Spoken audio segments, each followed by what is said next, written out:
Chapter 14. The Brain. A broadcasting and receiving station for thought. The 12th step toward riches. It was while I was working with the late Dr. Alexander Graham Bell and Dr. Elmer R. Gates that I first proposed the idea that every human brain is both a broadcasting and receiving station for the vibration of thought.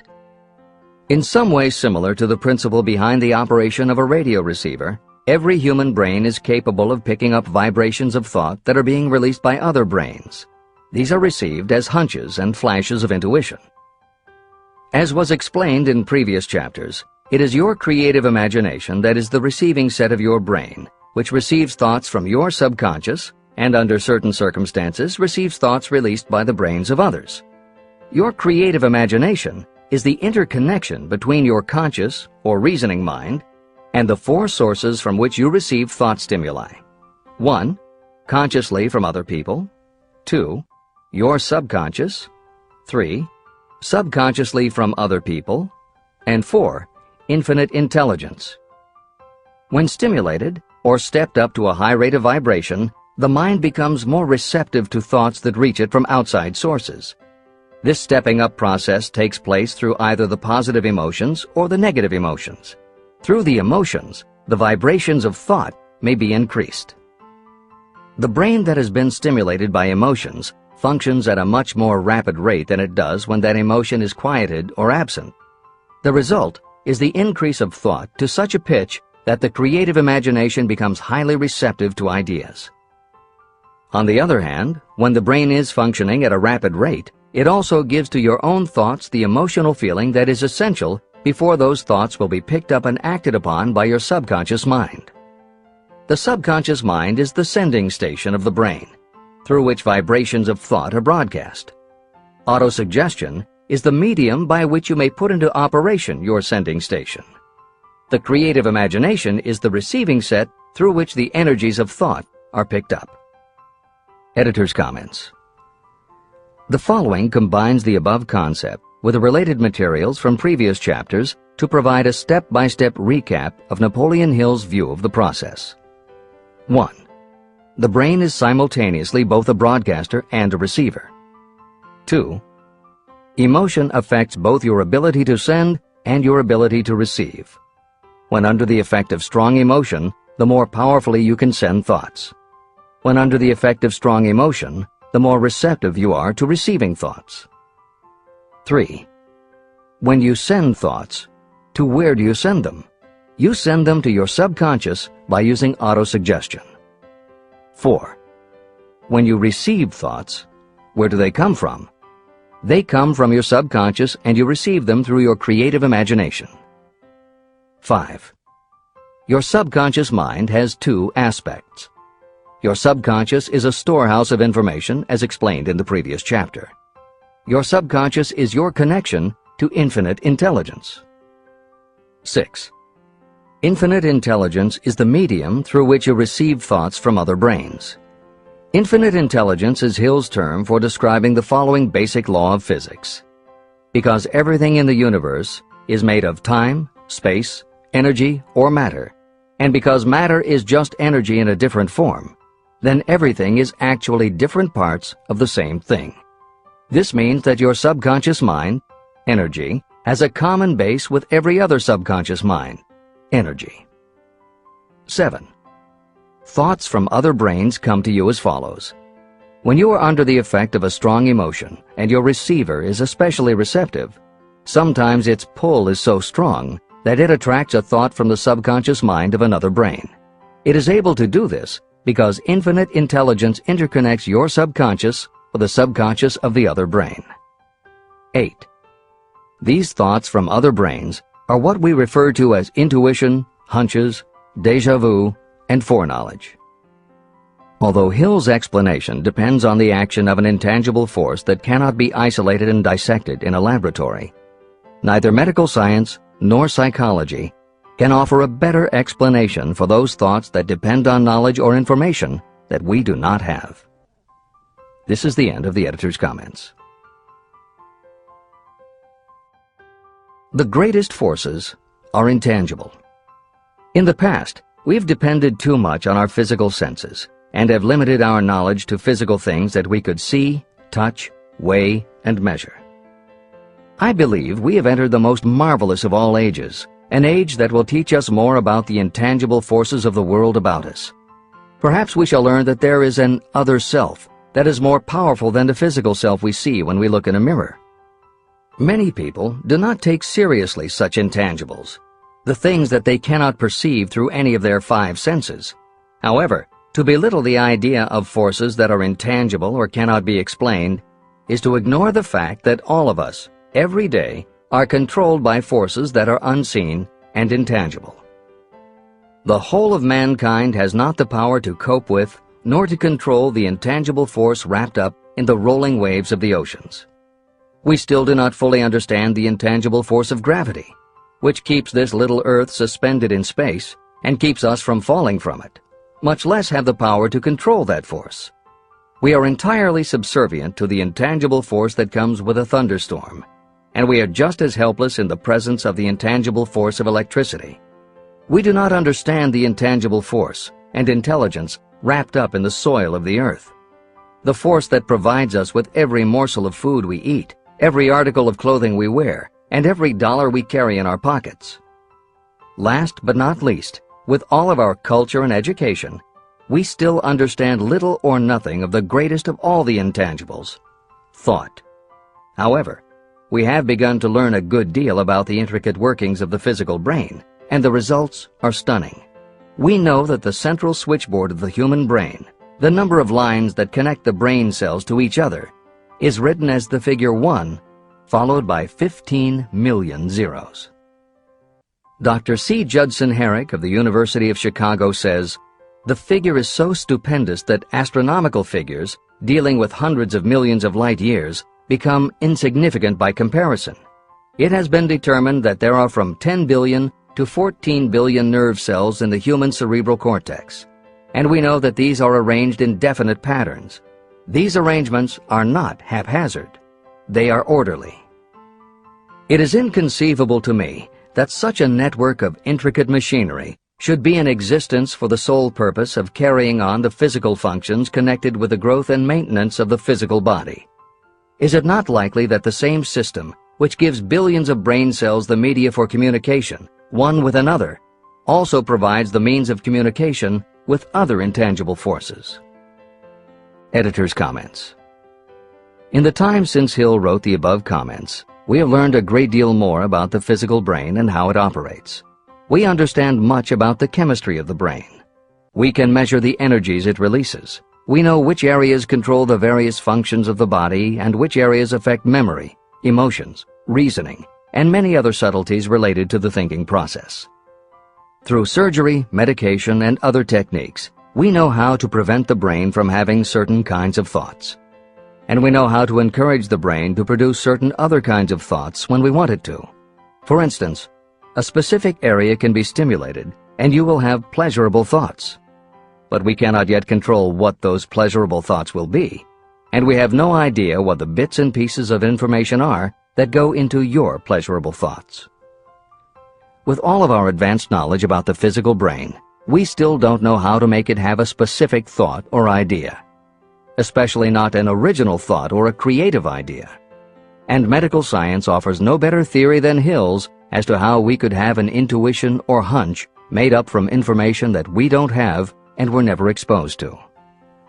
In short, the physical properties of the brain confirm that it is where the thinking process takes place. But it does not offer the answer to the question of how it happens, or how thoughts from one brain might travel to another. In previous commentaries, we pointed to the laws of physics as they relate to Hill's theory about the interconnectedness of all things. And although this is not meant to be a science lesson, it may reassure you to know that the work of renowned scientists lends support to the idea. Quantum theory deals with subatomic particles so minuscule that they are almost at the level of the basic stuff from which everything is made. Albert Einstein developed what is called the EPR effect. Einstein, Podolsky, and Rosen, and Irish physicist John Stuart Bell proposed Bell's theorem, both of which pertain to the concept that when two linked subatomic particles are separated from each other, when a change is made to particle A, The same change will instantly happen in particle B, even though the two are distant from each other. Another related concept is called the holographic brain or holographic universe, and is named after an unusual quality of holograms. It is a fact that if you cut a hologram in half, you don't get two halves of a picture. You get two separate but complete pictures. Cut either one of those in half, and you get another two complete pictures. Cut other pieces, and again you get whole images. Every part of a hologram has the whole of the information in the original. In the 1970s, Carl Pribram, a neurophysiologist at Stanford University, announced the results of his studies which suggest that memory is not in a specific part of the brain, but is spread throughout the brain like the image on a holographic plate. At almost the same time, renowned physicist David Bohm proposed that the workings of the universe were like a holographic image, that among all things there is total interconnectivity, and that all things influence all other things. In effect, every part of the universe contains the whole of the universe. That is probably more than enough science for most readers. The point is, Hill was not alone in his conclusion that through some intangible force, your subconscious shares interconnectivity with everything else in the universe. Previously, the example was given of the folds and bumps in a tablecloth, all being different, but all still tablecloth. Here's another way to envision the intangible interconnection of all things. Suppose you were to drill 5 holes in a wall and have someone outside the room put their fingers and thumb through the holes and wiggle them. If you then bring into your room someone who only believes in tangible things that he or she can see, that person will see 5 separate objects that can move independently of each other. You may tell the person that behind the wall the objects are connected and all part of the same hand, but because they cannot see the connection and disbelieve anything they don't understand, the person will not be convinced. Neither modern medicine, nor psychiatry, nor technology can yet conclusively show us behind the wall. But the fact remains, we have all had a hunch about somebody, and it turns out to be right. A premonition that something will happen, and it does. Or a feeling that something isn't right with someone who is not there with you, and it turns out to be true. How does this information come to us? As mentioned previously, psychologist Carl Jung called the intangible connection the collective unconscious, also called universal subconscious. Others call it the totally unified theory, the great first cause, the universal mind, or spirit, and some see it as another way of describing God. Napoleon Hill calls it infinite intelligence and offers a common-sense explanation that allows you to work with a phenomenon, even if it is not completely understood. And that, after all, is what Hill was aiming for, to give you a way to access intangible forces that will help you turn your desire into reality. This is the end of the editor's comments. After this book had been written, just before the manuscript went to the publisher, the New York Times published an editorial showing that at least one great university and one intelligent investigator in the field of mental phenomena are carrying on an organized research through which conclusions have been reached that parallel many of those described in this and the following chapter. The editorial briefly analyzed the work carried on by Dr. J.B. Rhine and his associates at Duke University. From the New York Times. What is telepathy? A month ago, we cited on this page some of the remarkable results achieved by Professor Rhine and his associates in Duke University from more than 100,000 tests to determine the existence of telepathy and clairvoyance. These results were summarized in the first 2 articles in Harper's Magazine. In the second, which has now appeared, the author, E.H. Wright, attempts to summarize what has been learned, or what it seems reasonable to infer, regarding the exact nature of these extrasensory modes of perception. The actual existence of telepathy and clairvoyance now seems to some scientists enormously probable as the result of Rhine's experiments. Various percipients were asked to name as many cards in a special pack as they could without looking at them and without other sensory access to them. About a score of men and women were discovered who could regularly name so many of the cards correctly that there was not one chance in many a million of their having done their feats by luck or accident. But how did they do them? These powers, assuming that they exist, do not seem to be sensory. There is no known organ for them. The experiments worked just as well at distances of several hundred miles as they did in the same room. These facts also dispose, in Mr. Wright's opinion, of the attempt to explain telepathy or clairvoyance through any physical theory of radiation. All known forms of radiant energy decline inversely as the square of the distance traversed. Telepathy and clairvoyance do not. But they do vary through physical cause, as our other mental powers do. Contrary to widespread opinion, they do not improve when the percipient is asleep or half asleep, but on the contrary, when he is most wide awake and alert. Rhine discovered that a narcotic will invariably lower a percipient score, while a stimulant will always send it higher. The most reliable performer apparently cannot make a good score unless he tries to do his best. One conclusion that Wright draws with some confidence is that telepathy and clairvoyance are really one and the same gift. That is, the faculty that sees a card face down on a table seems to be exactly the same one that reads a thought residing only in another mind. There are several grounds for believing this. So far, the two gifts have been found in every person who has either of them. If you have the abilities, both seem to be of equal strength. Screens, walls, distances have no effect at all on either. Wright expresses his hunch that other extrasensory experiences, such as prophetic dreams, premonitions of disaster and the like, may also prove to be part of the same faculty. The reader is not asked to accept any of these conclusions, but the evidence that Rhine has piled up must remain impressive.